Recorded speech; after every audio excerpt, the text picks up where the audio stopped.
Hey YouTube, how's it going? This is Gamester81. I just got back from the Classic Gaming Expo in Vegas over July 31st to August 1st. And these games right here are some of the rarest games for the Nintendo. You get the stadium events, you get the Nintendo World Champion card, and all that good stuff. It was awesome to see. Then you got these classic systems as well. You get the Odyssey 2.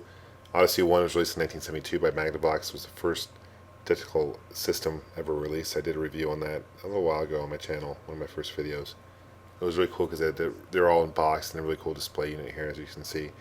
Then we move on to the Vectrex, which is an awesome system. One of my favorites is a vector graphics, and it's got a built-in monitor, and they got really cool display units and games and boxes. And all these units were donated by various collectors and stuff. This was a great display unit. I loved seeing this thing. It'd be awesome to have part of my collection, perhaps someday. And after the Vectrex, you move on to the Intellivision.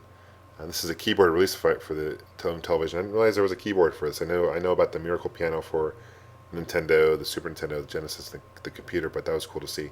These are a couple prototype Intellivision games, Return of the Jedi in box, which was really cool to see. They were never released. I'm not sure how people get a hold of these prototype games. It's pretty amazing. And this is an attachment for a keyboard they could put onto Intellivision, and it made it more like a computer. I don't think that was ever released, or it's a prototype. If it was released, it was released in very limited supply. And then these are all the different Intellivision models. You get the Intellivision 1 through 3 actually, and you get the INTV as well, which is great. This is a well secured place, trust me.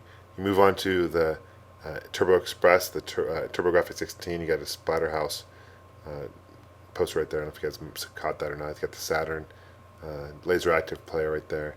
And this is really cool. So you got the Nomad, but you also have this Neptune, which is a prototype for 32X and Genesis 2-in-1.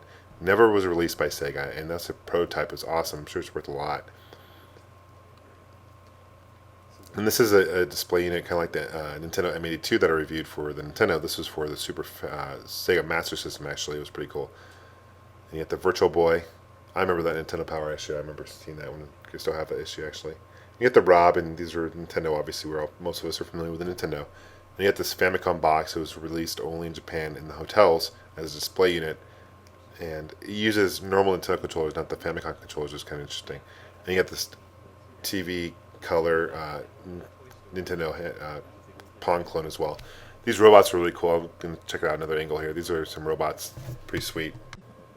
I'm not quite sure where they're from, but maybe they were just store display units and stuff like that. But you get the Atom computer right there is in box. Pretty rare Coleco computer. And speaking of Coleco, you get the Colecovision, which is probably one of my favorite systems growing up because the kid was my first one, and it's phenomenal. I got a multi-card I'm really excited about. And a couple more systems here. Moving on.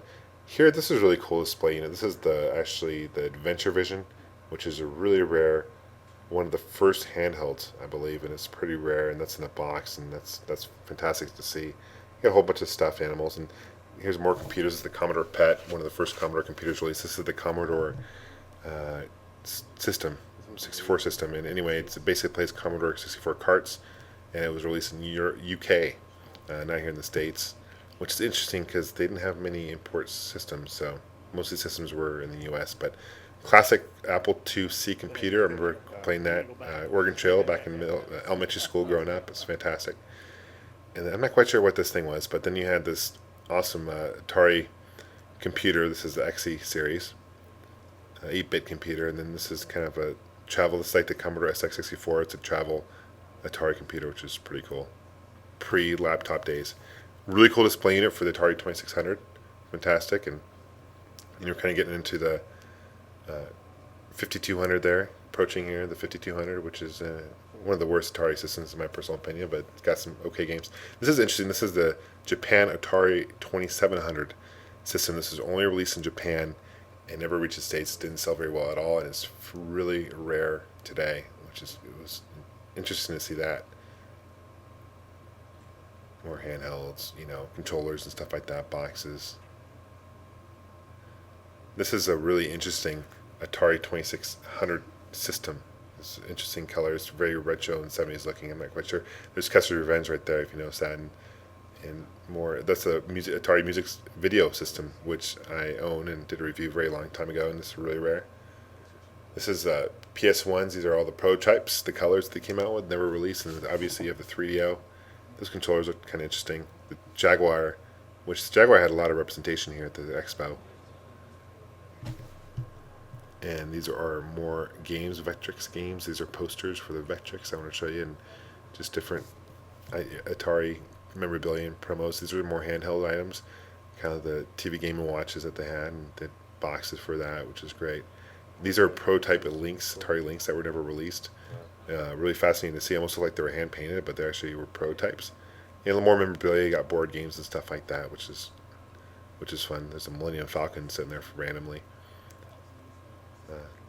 Love the old merchandise for the classic games. And these are some more handhelds. This is the Ben Hack. These are portable Atari 2600 games and stuff. Thanks for watching, guys. I'll have more Classic Gaming Expo videos up soon. My next one should be over that as well. So hope you guys enjoy. Thanks.